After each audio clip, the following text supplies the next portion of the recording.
The Dead Pair Podcast is brought to you by Kolar Arms, America's competition shotgun, and is fueled by Fiocchi. Welcome to the Dead Pair Podcast, coming in hot with everything you want to hear about sporting clays. With your hosts, Jason Rambo. This is what I have to work with, everyone. And Sean Alley. Like I said, I was just thirsty. Oh, boy. Often imitated, but never duplicated. It's the Dead Pair Podcast. It's showtime. Welcome back, everyone. What's up there, Mr. Large and in charge? Well, Jason, I'll tell you what, I finally got some time to go out and practice for once. You liar. You liar. No, I did. I pulled up to Eagle's Nest with JD and Andrew, and Dan Bailey was driving by looking at me. He's like, "What are you doing here?" Yeah. So I'm like, well, I finally got some free time to get away and go shoot other than a tournament. So I was like, wait a minute, there's not a tournament today. What are you doing? How you been, man? Good. Running ragged. Lots of moving parts going on with the towers. Yeah. How's that coming? Well, fortunate but unfortunate. So fortunate that I have a fabricator now that is doing a wonderful job. He gets what we were after. He's built everything great. I mean, like really strong. Mm-hmm. The problem is, here we go. I'm getting an education on politics. So all the aluminum for my tower is American-made aluminum. The problem is that 90% of this country's aluminum comes from Canada. Well, guess who's under a 25% tariff right now, right? Mm-hmm. So when you have that volume of a commodity in the marketplace, it kind of dictates the price. So unfortunately, my towers are way more expensive right now than I wanted them to be. So sales are a little slow, a lot of inquiries. I think it'll come around, but I mean, the value is definitely there. I mean, these things are awesome, and if you weigh the cost of maintenance between a man lift and this tower, I mean, I don't know why you would want to go to a man lift. Yeah. Well, if it makes you feel any better, we're experiencing the same thing here. I mean, all the products that we use in the sign industry, there's a lot of them that require aluminum, like our ACM board and polymetals, not to mention just aluminum blanks and stuff for like things like street signs and stop signs. All that stuff has gone through the roof. And again, it's because of the tariffs on the aluminum. So, yeah, at some point, maybe they'll figure out a way to get those back down again. Maybe, maybe not. I don't know. Just, I guess it depends on the political climate and, how things are going with the tariffs and what the big man says is working or not working. So yeah, fingers crossed that, somehow, some way we'll get a solution worked out soon. Yeah. I mean, I'm not complaining. I think everything happens for a reason, and there's obviously reasons for all this that's going on right now. And, it'll make us better, hopefully, right? That's the goal anyway. So, no tourney talk this week, but just a reminder, Sean, the U.S. Open for next year, 2026, opened up just this week. So what are the dates again on that? Do you know?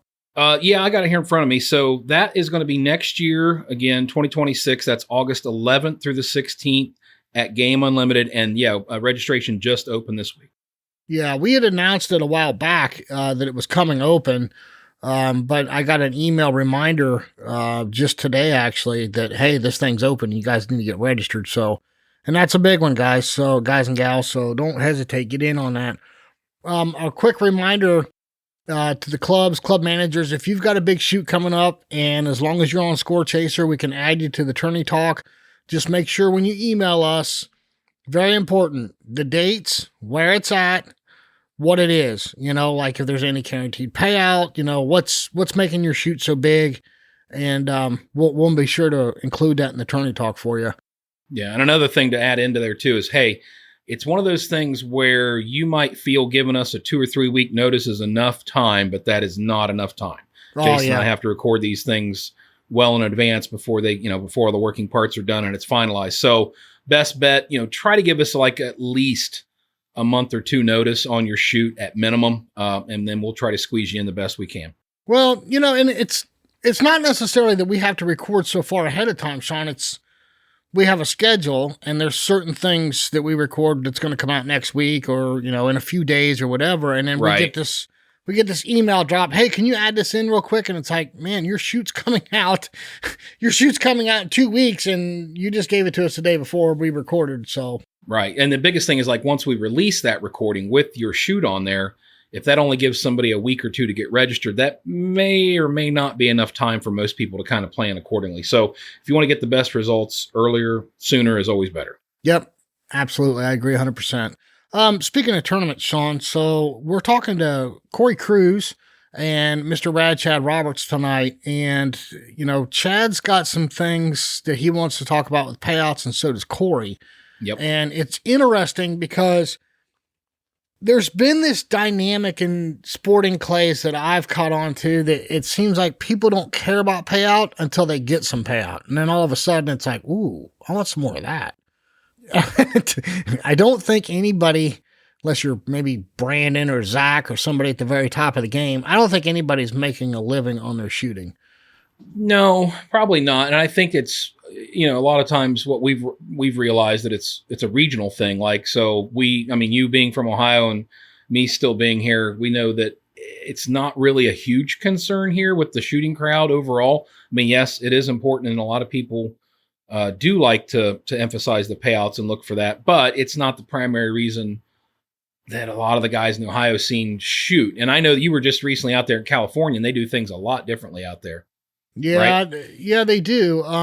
They put a lot of money back to class, and most events are $20. I will let Chad talk for that, but most events are $20, and just about everybody out there plays the options. And like I said, you're not going to make money at this game. It's just, man, it's nice to get some money back. It's so expensive with shells, and the target prices have gone up. Everything's gone up, and it's nice to get a little money back every now and then when you do well. Yeah, and then you finally did get some back, right, when you were out there, right? That's why it was kind of a surprise for you, honestly, right? Yeah, I think the tournament was $82, which is pretty inexpensive. Yep. And they put $20 back to class, but then I also played all the options, and I played options and super sporting and all that because we shot a 50 bird side event. But now I think total cost for the main event was like $110 or something like that. So I had an extra $40, but I paid $20 for class option and $20 for Lewis option. So I had $40 in options. On top of your regular entry fee. On top of my regular entry fee. And I walked away with $476. It was like, wow, this is really cool, It helps to defray some of the cost of getting in the tournament, obviously. Yeah, and here's something else, too, to keep in mind. If you're a competitive shooter, it means you like to compete. Well, money's a factor in that. Whether you want to or not, money is a factor. It's either going to cost you money or you're going to make a little money. And I think that's where everybody was kind of headed tonight. So let's get Chad and Cory on the phone. Let's drag them into this conversation before we go too much farther. Okay, cool. Hey everyone, each and every week you hear Sean and I brag about our sponsors, and it's not because they sponsor the show, it's because of their products and the unmatched customer support behind each and every single one of those products. We hope you're taking the time to investigate for yourself, try the products out, and see why we love them so much. Hey Toby Tomplay, you want to remind everyone who we're talking about? I'd love to, Jason. Kolar Arms, America's competition shotgun. Fiocchi USA. Here at the Dead Pair, we're fueled by Fiocchi. Ranger Performance Eyewear. See it further, see it faster, see it clearer with Ranger. Atlas Traps, America's finest clay target equipment. Rhino Chokes. For deadly patterns and knockdown power, choose Rhino. Long Range, the industry standard for trap release and target management systems. Taconic Distillery. After the tournament is over, it's time for one more shot with Taconic Distillery. Score Chaser, your shoots simplified. Clay Range Design Works, your one-stop shop for all your clay target needs. And now, back to the show. The Dead Pair. All right, welcome back to the show. Cory Kruse and Rad Chad Roberts. What's up, fellas? How you doing, buddy? Hey, guys. What's up? Good to have you both on here. It's been a minute since either one of you have been on the show, and kind of got a big topic to talk about, right, Jason? Yeah. Cory, let's start with you. You and I had a long discussion at US Open about payouts. And why don't you just kind of skim over that conversation and explain what some of your frustrations are? Well, it's a delicate one because we're very careful to not throw dirt at it. It was just kind of surprising and disappointing at the same time just to see the overall payouts for what they were. And that was kind of what the conversation started as. And then it just kind of broadcasted all the way into the overall viewer of, or the overall view of, payouts in sporting clays. So, I mean, that's the general consensus of it. I don't know where you want to jump in on it, but it kind of started at that point. Sean? Well, I was going to say the importance of it is, and I think I know where Cory's coming from. When you travel to these events, there's a lot of costs involved, not just, the registration and the targets and the ammo and all that stuff, but you got your flights, you got to maybe get a rental car, you got a hotel, and there's a lot of costs just to travel to some of these bigger shoots. And, you could, one would assume that you could go to the US Open and, hopefully if you did well, at least maybe break even or get most of your money back. But it doesn't sound like that was the case this go around. Right, Cory? Is that what I'm kind of hearing from you? Yeah, I mean, that was just kind of the deal. Whenever you got your hotel, your airfare, food, you'd like to at least at the US Open, break even, scratch or something like that. But just sometimes it's just not possible. And it also depends on how you roll, determining which tournament you're going to and which hotel you stay in and what you eat for dinner. And you can be conservative, you can play it however you want, but I think paying attention to the payouts ahead of time is also equally as important. It's not always the club's fault. They've got a ton of overhead, they've got a good show to put on, and sometimes it's not as easy for them as it is other venues. So I mean, I get it from both sides of the fence. I'm not here to throw dirt at any club, but it's just more or less to visit the topic of why are some payouts huge and some payouts very small, and patterning the turnout to payout ratio. Well, let's shift that to Chad for a minute.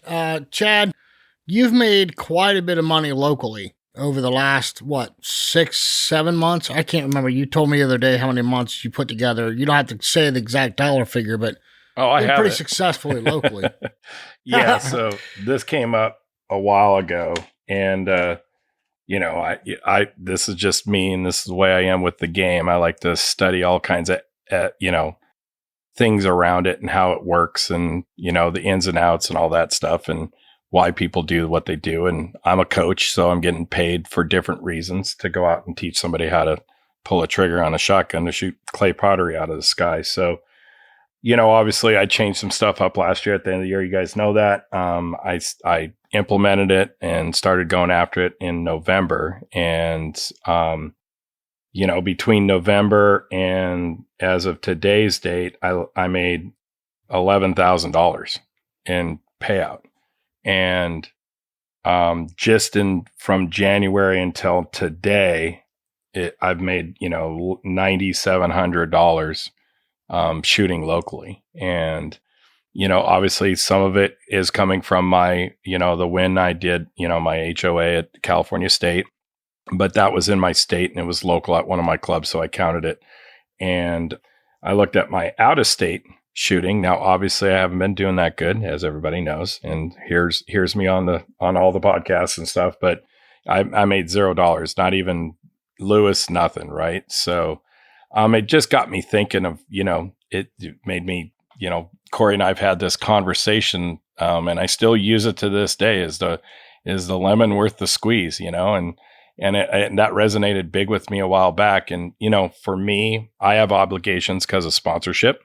It's in some of my contracts that I do a certain amount of shoots, particular ones. And then the other ones are on me. And of course I like to chase stuff, and I'm working my butt off to get where I'm at and get better and things like that. But yeah, so that's what I came up with. So there you go.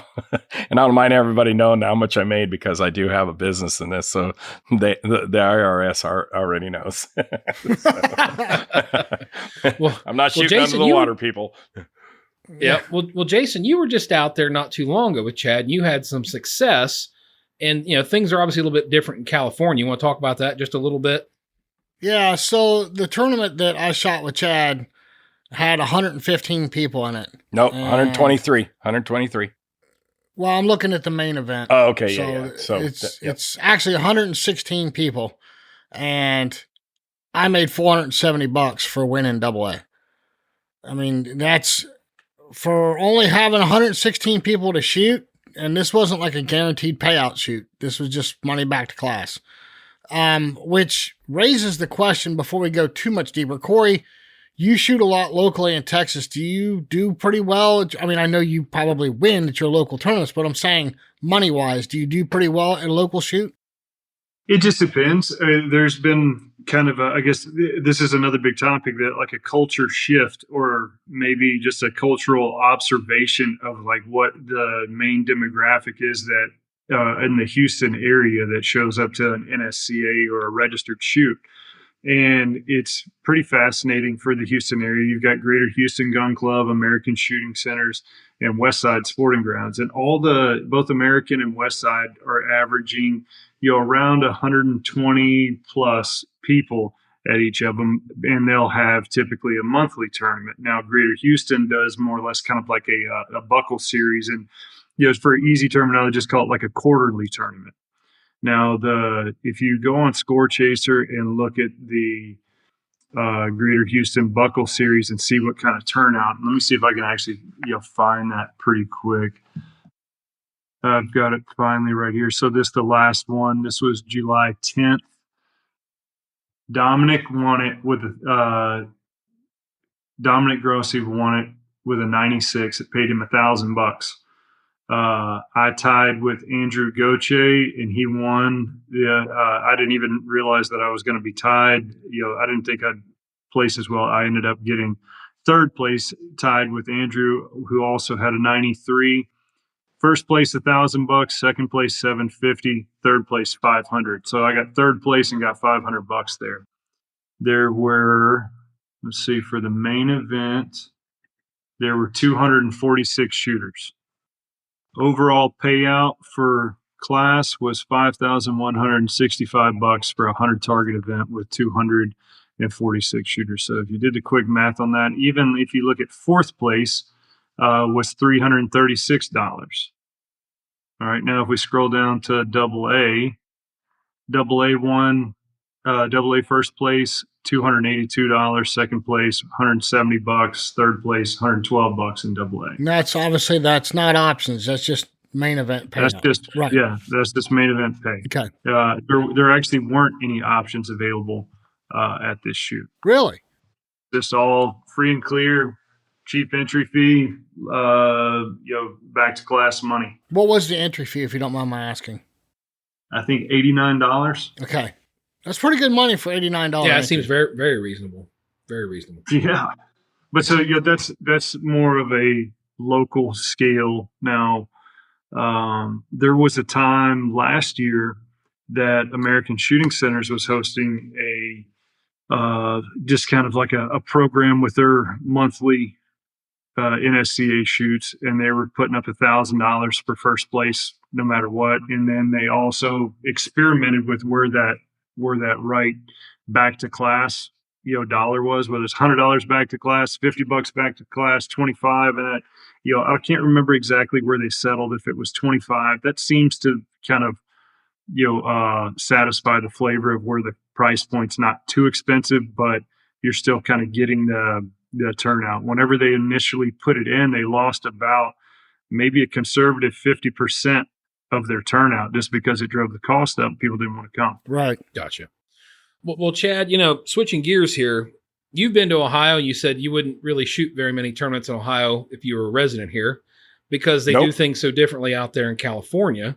Can you give us kind of a quick rundown of what you guys kind of are doing that's different than a lot of other places?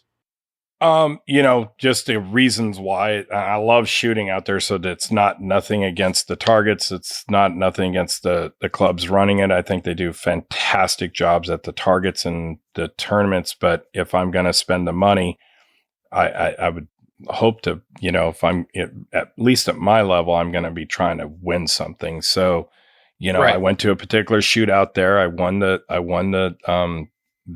sporting event, and then I tied for first in fee task. It cost me $226 to shoot the event. There was 176 shooters. Jason was with me, and I made $219, and that's with all my options. And I was just like, why would I ever do that? There was a ton of people in my class. There was way more than I even shoot around here. I think there was like 40, 50 people in the master class. So it was a pretty good amount of people. And, it just shocked me that it's like, I think I was shocked in two reasons. One, that I didn't make any money, considering that there was, some form of payout. And two, that people would actually go do that. I just thought it was weird. Conversely, we shot this event. It was a local, we throw a tournament at each of our clubs locally, plus one of the clubs throws a charity event that, the cost is a lot less and there's no money out or anything like that. And it's basically shot off Lewis class. It's this particular course that our club we shot at, it was $85 to enter. And then with all I think it was 85 or maybe it was 95, but the total entry was 111 for us to shoot Super Sport and the main event with all the options for Jason and I. He had 20 people in the double A class, and I had, I think, 28. And if I'm looking at this right, I had 27 people in the master class. But what was cool is my first place was 210, went 210, 126, 84. Jason went 150, 90, 60 in his class. And that was just back to class money. But I scroll down here to C class, and they had three more shooters than Jason, and the guy made 172.50. So the top three guys made more than the double A guys did, just because there was more people. And I'm looking at that and I'm like, man, that's pretty cool, because if these guys did play the options, they probably made pretty good money. And not that you're going to get rich off it, but they were able to pay for whatever they had to pay for that day. Because, a case of ammo here is about $140 to $165 a case, because we have some funky excise taxes now that Newsom put on us. So, but they're paying the entry fees.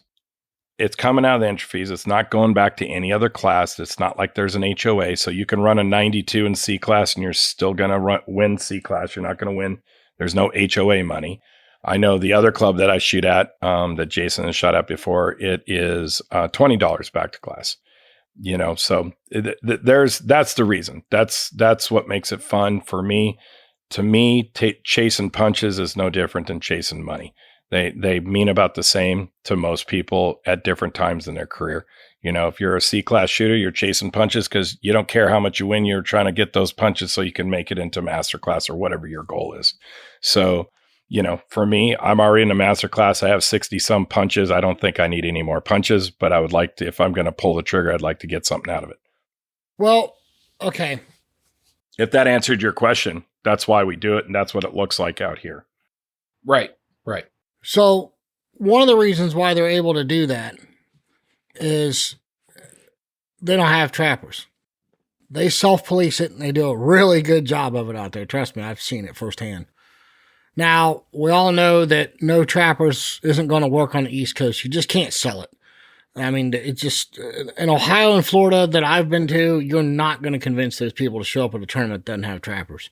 So why not just raise the price of the tournament $20 and put that money back to class? Now, Sean, I want to hear from you first. What's your thoughts on that? Well, so, here's the thing. I'm a little different. I mean, obviously, Cory and Chad are at a level to where, they've paid their dues, and they're certainly, more than deserving of winning any kind of money that they can win at their level. Jason, I know you chase the money a little bit more than I do. Well, you chase the money a lot more than I do. I shoot because I enjoy the sport.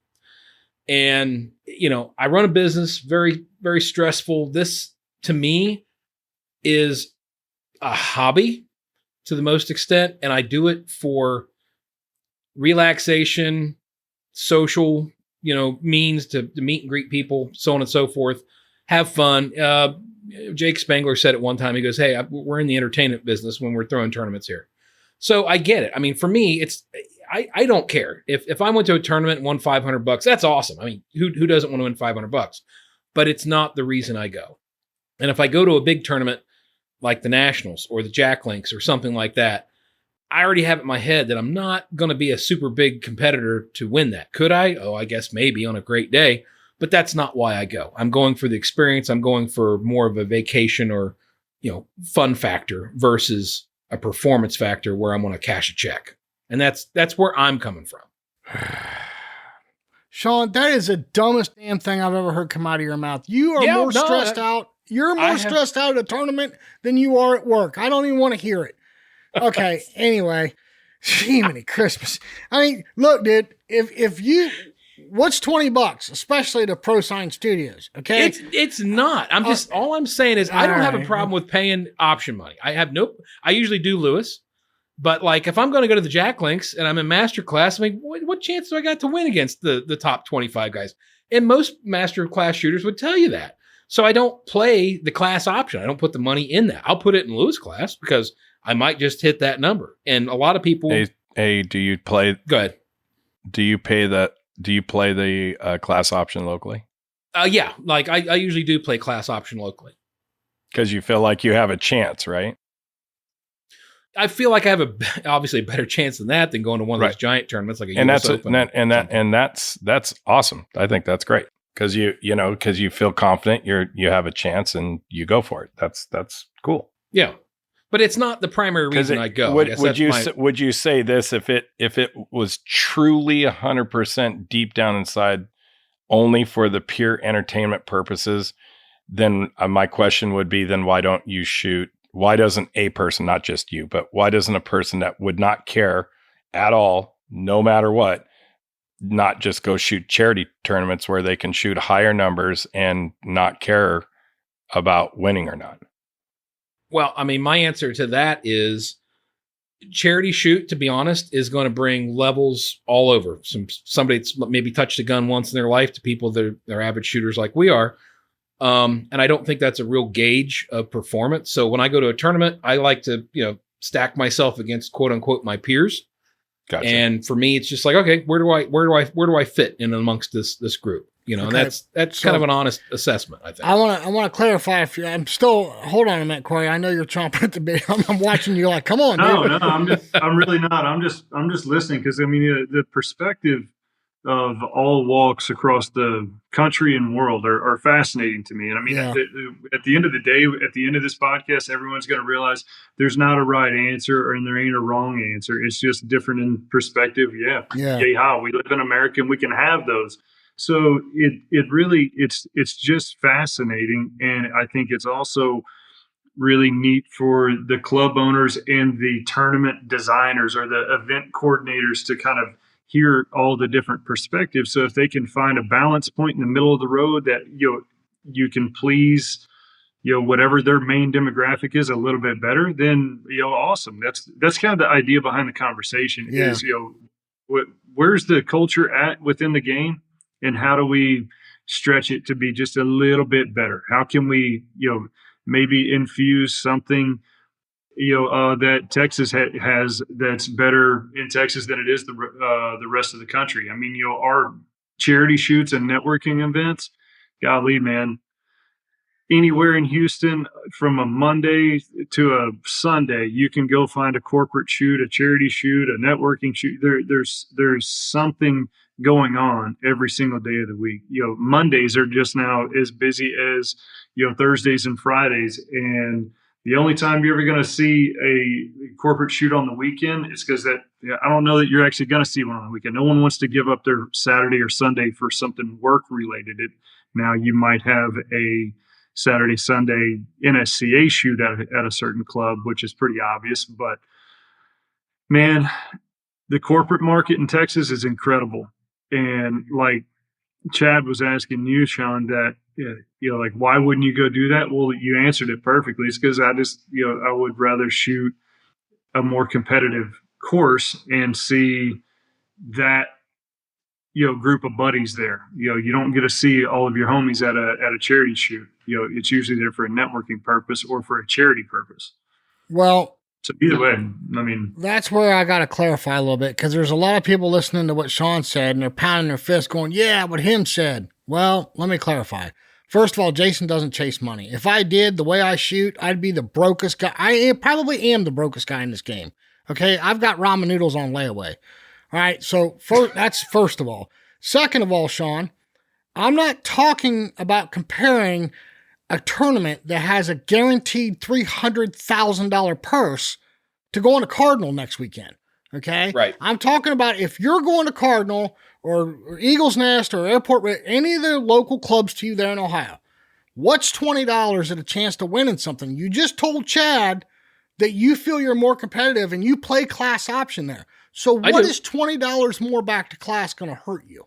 It's not, but I don't necessarily play it every time I go, depending on what it is. Again, it's kind of a hit or miss for me. If I feel good that day before I get to the tournament, I feel like I've been practicing, I got my chops polished up and I'm ready to go, then I'll play that class option. If it's been 3 weeks since I've touched a gun, I probably will not. I'll just be dead honest, but I might throw my money in the Lewis class because you never know how that's going to go. You know what I mean? Hey man, that $20 could mean one more or one less margarita at the end of the day too. See, Cory understands. Cory gets it. Cory gets it.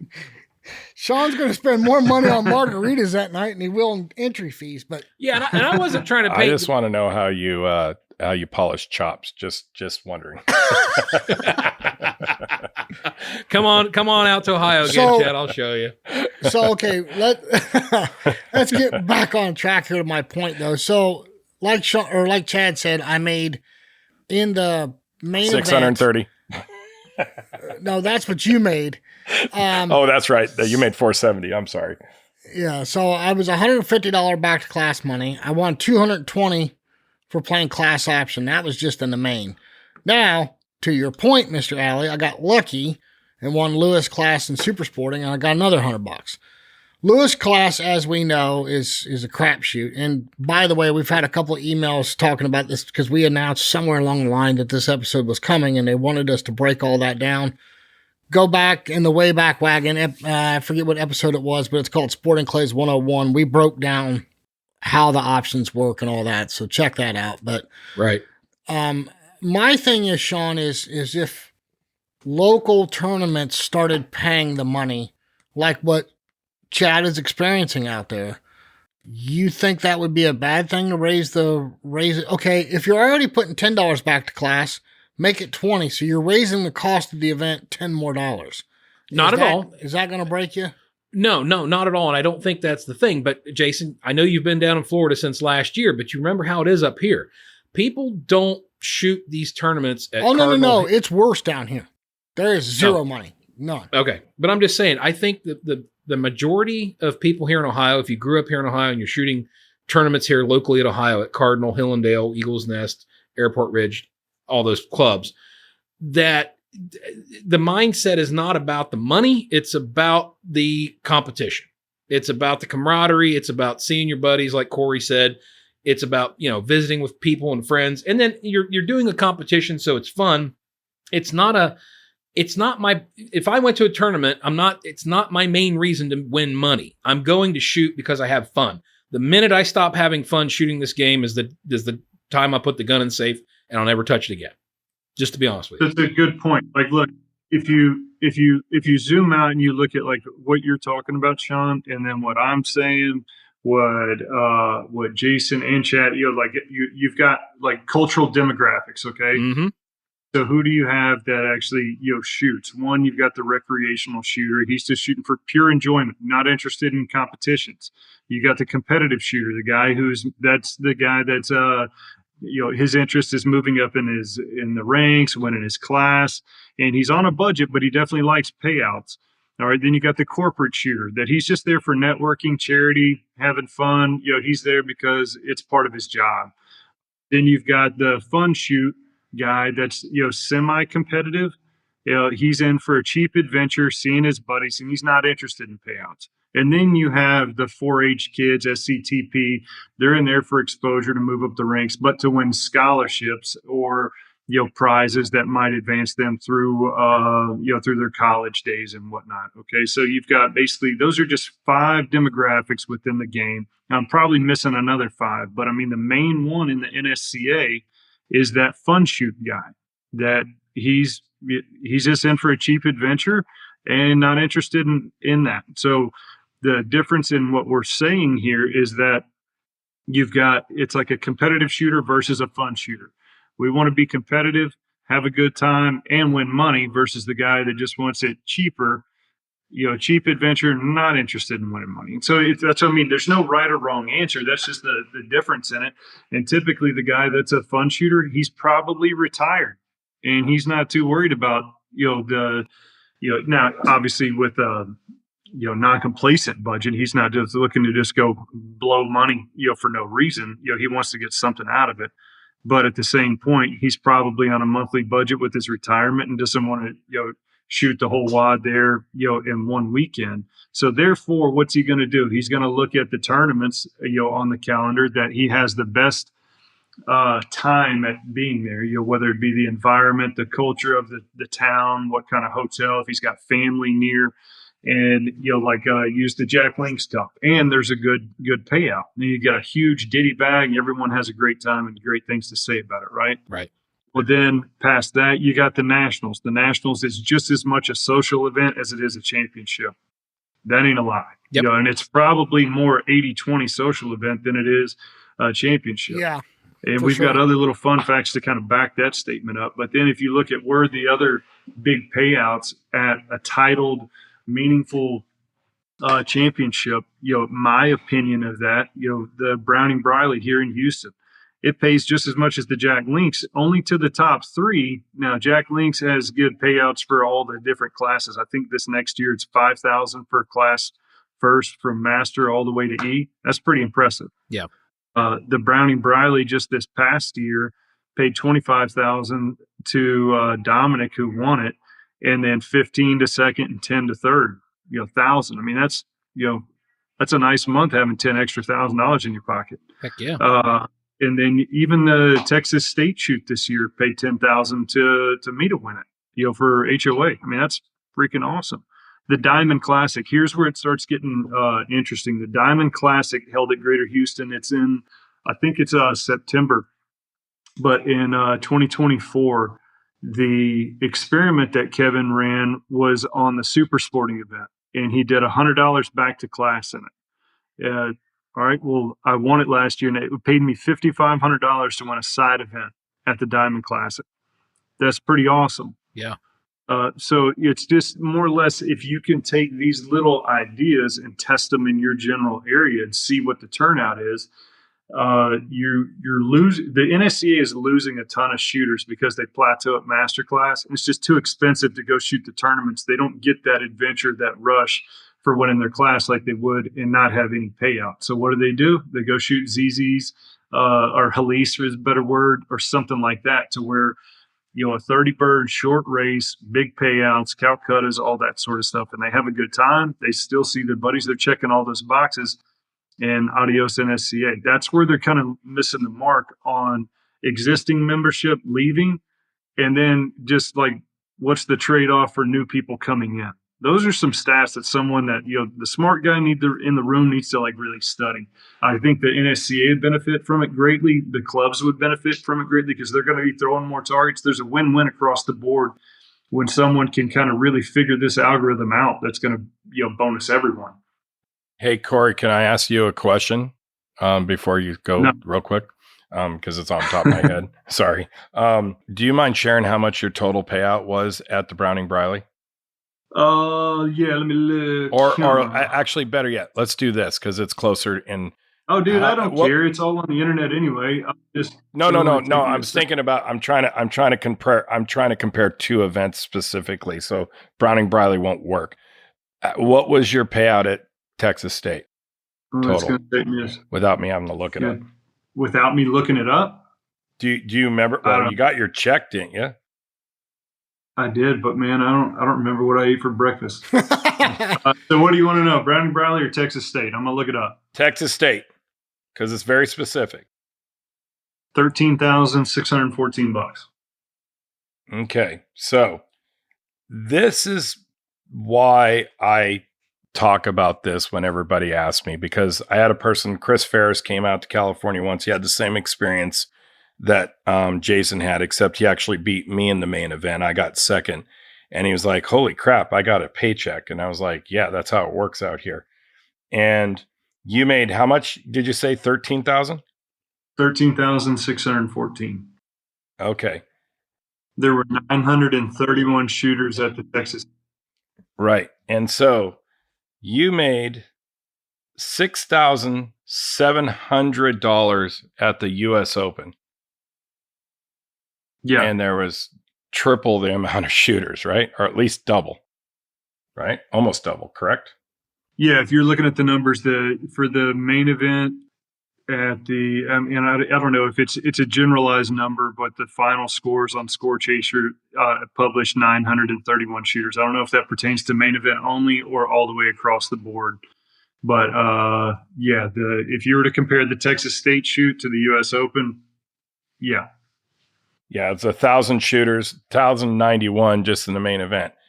Which one was harder to do that you felt was to compete at? I know that's a loaded question because of who's at each shoot and stuff, but Texas gets a lot of top shooters that go there and have won before. I know Gavin won last year, right? And he won a bunch of money. So my thought is like, yeah, so I know there was probably obviously the most amount of top shooters were at the US Open, but you and I had that conversation once about the lemon. Is it worth the squeeze? When you came out of that shoot, you did really well at that shoot. Probably the best I've seen you do in a while since you won the US Open before. And then you went and cleaned house for the 7th or 8th time at the Texas State. Does that ever, especially with what you got as prize money and everything, does that make you kind of look at it like, wow, how much money did I spend to go to the US Open compared to what I did in Texas State? No, it's a good question in the aspect of like, where's your heart posture? That's where you've got to, a named shoot that has a prestigious title, being the Nationals, the US Open, the World Sporting Clays, the World FITAS. I mean, you look at the World FITAS that Matt Delmas just won. Congratulations to Matt, by the way. He's an awesome dude. I shot with him in Dubai back in February. Yeah, I shot with him at the Worlds last year, and amazing. Yeah, great dude. How much payout do they have to win the World FITAS Championship? You know that? Goose egg. I don't think they won anything, did they? $1,000? No, Zero. That's my point. Is that you sometimes when you're shooting for a title, the payout isn't really there. The title's immortal, the money, whatever.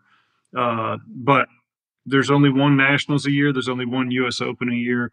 There's only one state shoot a year, and only one World Championship, whether it's sporting or FITAS. So you get what I'm trying to say is that sometimes I'm just saying it's nice when there's a dual purpose, when you got a championship that pays. Now, according to how your sponsorship structure might be, usually there's an incentive behind that. When you win a named shoot that has a big title, they'll step up and you can kind of profit off endorsements and that sort of thing, which you're probably very familiar with from the BMX world or motocross world, etc.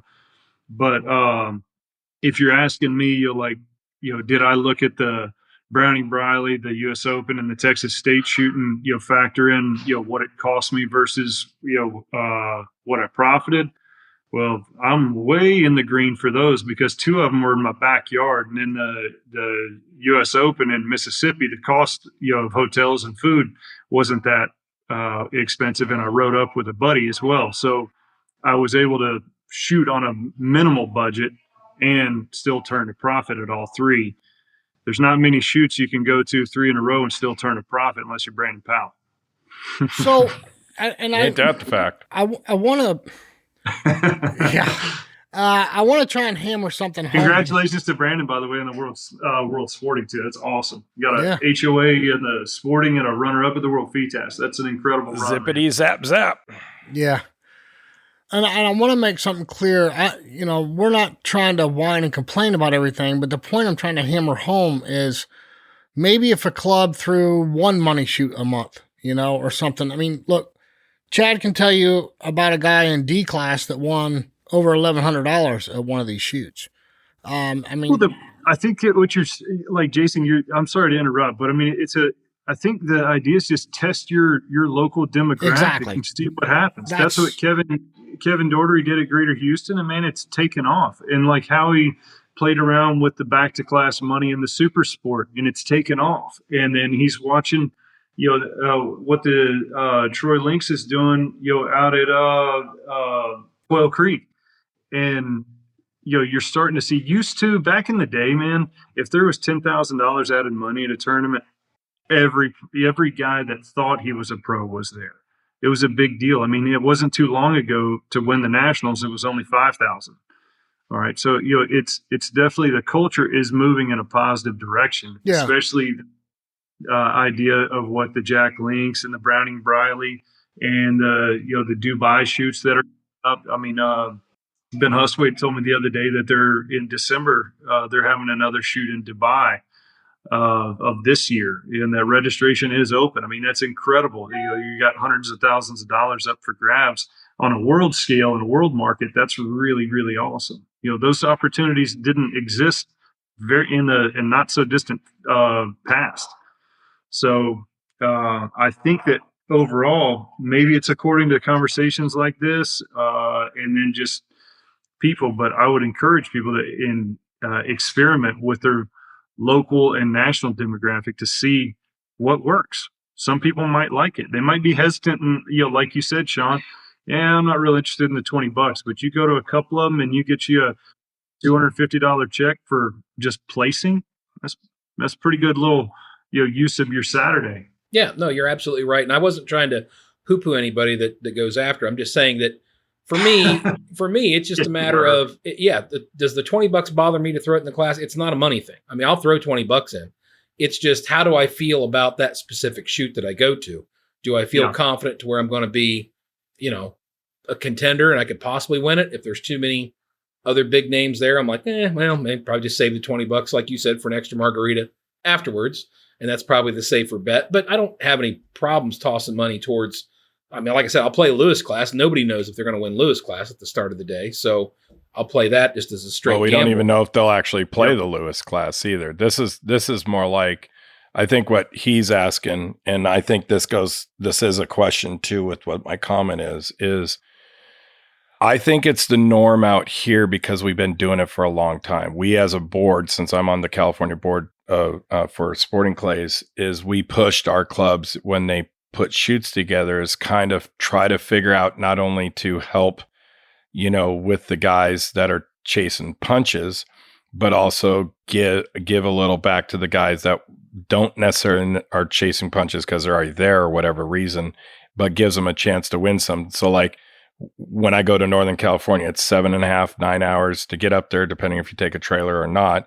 And I might teach an extra day, which covers my expenses. But if I wasn't that guy, what would drive me to go up there? Well, I'm pretty competitive. I like shooting up at Quail Point. Go up there. Maybe there's going to be a regional or a state shoot there. I want to go get my hands on some targets up there. But I know that if I do well, I'm going to get something out of it. And I think for me, that's always just how it's been. We used to be able to race BMX locally here as a pro, and guys are, back in that time period in the early 90s and late 80s, we were paying our rent by winning pro races locally. We could, because it was cheaper to live back then. They don't even have pro races locally, and our talent pool started getting lower and lower and lower because there wasn't that chase anymore. And, the guys like Cory Kruse, there's only a few of kids out there that are chasing stuff, and what's probably going to help them keep chasing is with some kind of, payout or payback, whatever you want to call it, whether it's sponsorship money or, payout money or whatever. I wonder if, some of these places like Ohio that have amazing big local shoots, 170 plus shooters, 150 plus shooters, and they don't really have a payout. Sometimes they do, but it's not very big or whatever. It's $5 back to class and whatever options, and nobody plays the options or whatever. But I wonder if you experimented on that like they have in Texas or even here, where if you do it enough times, it kind of builds it and it kind of gives an incentive for that portion of shooters that are out there that are looking to, man, hey, I just covered all that ammo I just bought last week. I covered some of that, because I won some money. I don't know. It's just a thought and a question to Sean and you guys. Well, and I'm glad both of you said it that way, you and Cory, because Cory summed up nicely what I was thinking. I mean, I just think if clubs experimented with it and tried it a little bit, it might make a difference. And who knows, it might take off in certain areas and it might not do anything in other areas. I know Sean and I have a lot of tournaments that if you won the whole thing, it paid you nothing. So, I don't know. Just a thought, constructive conversation on how we can try and make it better. Cory, I know you gotta get going, but we appreciate both your times. If you guys want to dive further into this, and I say you guys and gals listening, write to us, let us know. Maybe we can get a Scoops episode or something going and take another whack at this and get everybody's input. I think that'd be fun too. And I would love to have any club owners or general managers that are hearing this. I'd love to have them join the conversation. I think that would be an interesting perspective, is to get it from their side. Like you mentioned, Cory, maybe we get Kevin on. I think that would be interesting to do and see for the clubs that have tried it and it's worked, and the clubs that tried it and it didn't work. I think that would be awesome to kind of get the perspective from both sides of it. Yeah, exactly. I mean, just anything you can do, to just keep the growth going in the right direction. We're not taking any steps backwards. It would be awesome. I mean, one way or the other, we're going to continue to shoot because we love it. It's not about the money. It's pretty plain and obvious. You're never going to get rich shooting the gun. Right. But man, it sure is nice to at least, scratch. Yeah. You put a little extra money in your pocket. It's a lot nicer than just going and doing it for an enjoyment. The other part, I'll sometimes bring up is, if I've got, let's say, this tournament X is coming up and it's going to cost me $5,000 all in to travel, compete, get home, eat, sleep, everything, all points combined. And I'm going to go to that shoot. Why? It's because either it's got a title I want to win, or a club I hadn't been to. There's always some sort of reason to do. But I mean, at the same point, you're looking at that $5,000, and man, you can go on a really nice hunt for $5,000 somewhere. I mean, you're not going to shoot a giant whitetail or anything, super cool, but you can go have a nice weekend for $5,000 at a resort somewhere and play with your shotgun. So you see what I mean? There's that trade-off. But now, if there's some skin out there that you could maybe go have a good time, maybe get lucky in your class and scratch out, I wouldn't say profit 5,000, but at least net zero. Man, you had a free weekend. You're playing on house money. That's pretty good stuff. Yeah. I agree. Point well made. Well, listen, we are going to let Cory run because I know he's got to get going. Chad, Cory, both of you, thank you both very much. I'm going to put both of their contact information down in the description, because if you need a lesson and you're in the South or you're out West, actually Chad's traveling quite a bit now for teaching. So get a hold of either one of these guys. Fantastic instruction, great shooters, and great representatives of the sport. So thank you both very much. We appreciate your time. Yeah, thank you guys. Appreciate you guys too. Thank you for what you're doing. Chad, publicly, I want to thank you and Jen for all the hospitality, you guys, for having me out there. I know it was a last-minute thing, but we had a lot of fun and certainly appreciate it. No, not a problem. And, and it's funny because we weren't even thinking about anything like that until we got done with the shoot and we were heading off to In-N-Out Burger. And we were like, dude, we just cleaned house. And I'm like, what? And you showed me. I was like, holy smokes. We just took $1,400 away from all the locals. And even Uncle Lenny got mad at you because you came in and tore down Double A. Took his money. You took his money. But I mean, I think it's fun. It was something to do. Look, guys, like whether you're chasing punches or you're chasing a little bit of cash, I've chased a ton of shoots out there where I've come back zero. If you remember what I said at the beginning, I didn't make any on any big shoots this year. It's all been local, and be okay with staying local and dominating local or dominating your area. Go to the smaller shoots where you might feel like you're a little bit more competitive and you don't have that Brandon Powell or Corey Kruse thing hanging over your head. And you're like, oh, I got to compete against those guys, and go out and maybe get it done at a smaller event where they are more intimate. You can have just as much fun shooting make or break and all the stuff that they offer. Just like this weekend, we're going to the Ohio State. It's going to have decent payout if you do well. It's going to have great targets. It's going to have a great venue and good friends. So it's everything that Cory's talking about, with a possibility of having something left over in your pocket if everything goes well. One of these days, we're going to have to put a Whataburger sign up in Columbus and get Cory to go to the Ohio State shoot. So, but I still will put, I'll still put In-N-Out against those things. And I'm not sponsored. Speaking of which, Cory, I got a real funny story for you about Whataburger, but we are going to run. And guys, thank you. Thank you both very much. You bet, guys. Thank you so much. Have a good evening. Thanks, everyone. Bye, Cory. Miss you. Love you. Miss you. Love you too, buddy. Take care. The Dead Pair. Well, Jason, I tell you what, it's kind of interesting to talk to different people about what their priorities are as far as whether or not payout is a super important thing to them. And I think we had a lot of different viewpoints here tonight, and I'm sure that amongst our listeners, there's going to be even more variety and widespread opinion about what people feel in regards to payouts. I mean, what do you think overall? I mean, I know there's not going to be one size fits all type of answer, but I mean, anything that you can take away from or add to that might kind of smooth things out and make everybody happy?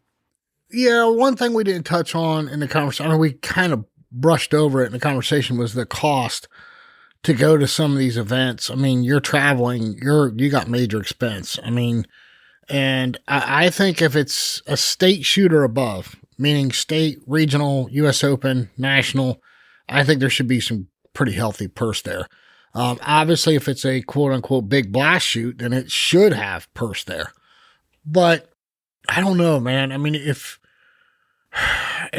you got all this expense in traveling and you're a competitive shooter, I still go back to what we said at the beginning of the show is, it'd be nice if you can go there and do well to make a little bit of money back. Again, you're not going to make money in this sport unless you're at the very top of the game or you're coaching for a living. Right. But I think that expense is what a lot of people look at, especially how things have escalated since COVID, and I think that's what drives down some of the turnout at some of these shoots that aren't as big. Well, if you had a little bit of purse there, and I know what you're saying, Sean. One size doesn't fit all, and we shoot with people that could care less about the money. Yeah. If they won the whole daggone thing, they could care less. But then there's other people that, hey man, it'd be nice to get a little bit of that money. No, and I want to be clear. I don't disagree with that at all. I mean, I think that especially for the folks that travel the circuit, and they're the ones that are always hitting up the regionals and the big shoots and all that stuff. If you're one of the people that travel around all year long, I mean, it is a massive expense. And we've talked to many people over the years, flights, hotels, car rentals, food, everything involved, not to mention the registration fees and stuff. I mean, it does make sense that, what's you're saying, the squeeze or the juice doesn't equal the squeeze. You need to be able to, I guess, justify if you're going to do that and you're going to chase, whether you're chasing punches or you're chasing American Team USA points or whatever. I mean, it does seem like it should be able to cover itself. It's just that it's not doing it right now. So where do you get the money from, or who posts up the money? I mean, it's not something you can go to the club realistically at and ask them to add a whole bunch of extra money, because they're doing this obviously to make money on their end. So it's right. A big question. So here's a real quick math equation for you. Okay. Yep. I flew to Ohio for the Ohio State shoot. I flew Frontier Airlines, and round trip, it was $200. Pretty cheap. Yeah. Oh, wait, you want to add bags? So 2 bags there, 2 bags back. So my cost went to $434 round trip. All right. That's just for the flight. And I flew cheap, $434.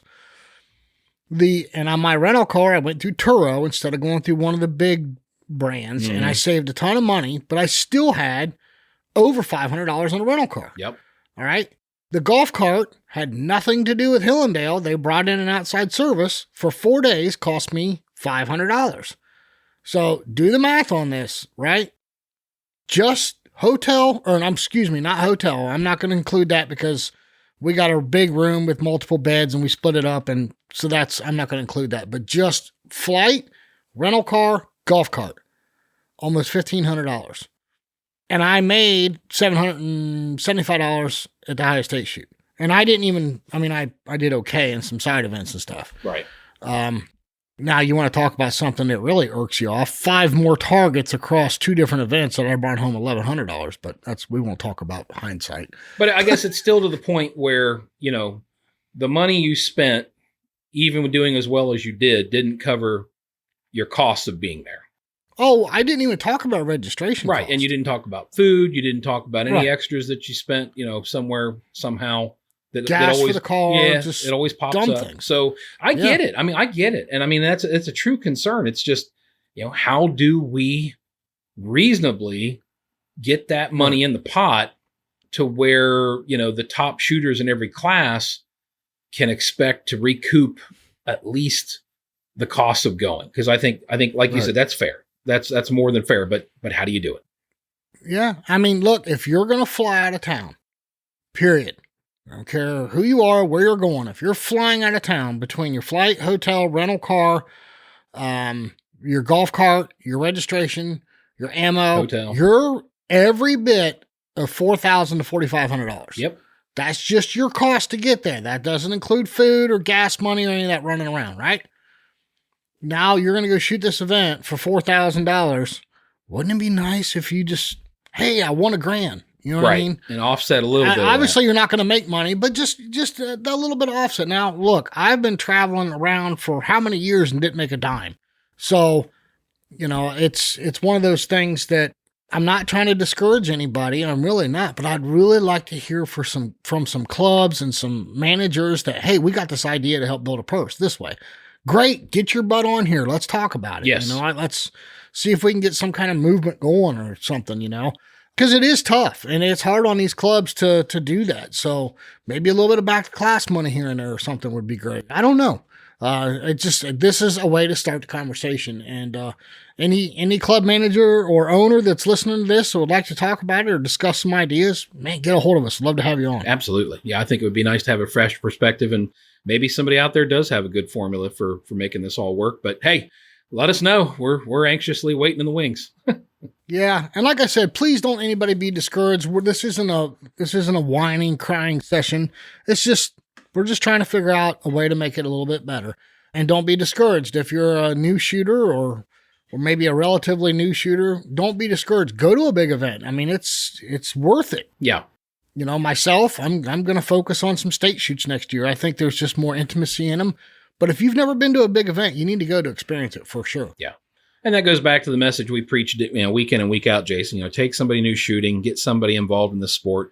You don't have to start off at the top of the pinnacle. You don't have to start off going to a big tournament like a regional or the nationals, although it's great to plan for that. It's nice to be able to say, hey, this one time this year, I'm going to go do this big shoot. And that's awesome because you can kind of plan maybe a mini vacation around it or what have you. But more importantly, on the grassroots level, at your local clubs, charity shoots, corporate shoots, things like that, get some friends or get some family involved, take them out there, or even just take them out to the club on a weekend for some practice, put a gun in their hand and just let them experience what this sport's all about. It's so much fun. Everybody enjoys it.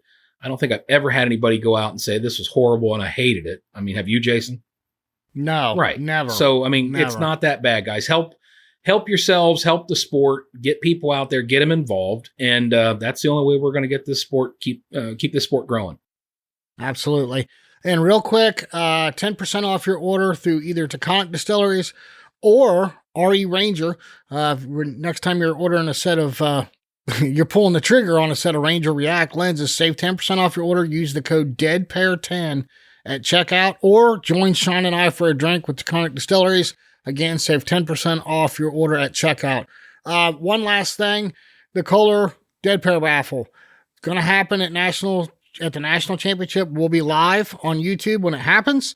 Had somebody message me today and say, hey, I'd love to buy a ticket, but I've never won anything. Well, it's kind of like the lottery. You can't win if you don't play. That's right. So that's right. Get your ticket. And Sean Elliott, boy, I seem like I say this every week, man. We've ran long again, but this has been really good discussion.